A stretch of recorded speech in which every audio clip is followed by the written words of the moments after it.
我从小就很喜欢画画，尤其是画我的家人，爸爸妈妈。其实我们都是从小都在花莲长大，那因为爸爸妈妈北上工作要养家的关系，从小给阿公阿嬷带大，那要跟爸妈见面的机会比较少。后来跟爸妈的命运是一样的，就是当然相对就是在花莲工作的部分没有那么的顺遂，那在收入的部分也可能没有那么好，所以我们也是跟父母的做法是一样，就是到外求职。老爸。儿子你好。Hello。在台北好吗？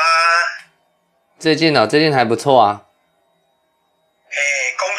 工作上顺不顺利？可以啦，没有问题。你放心。要加油哦。要加油。好。那个三餐要准时的吃哦。不要饿到，有听到吗？好。说坦白了，有时候真的是无能为力啦。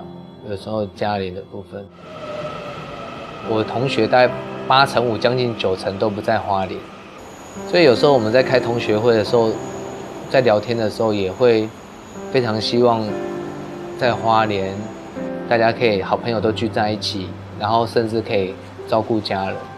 其实这是我们年轻人最大的愿望。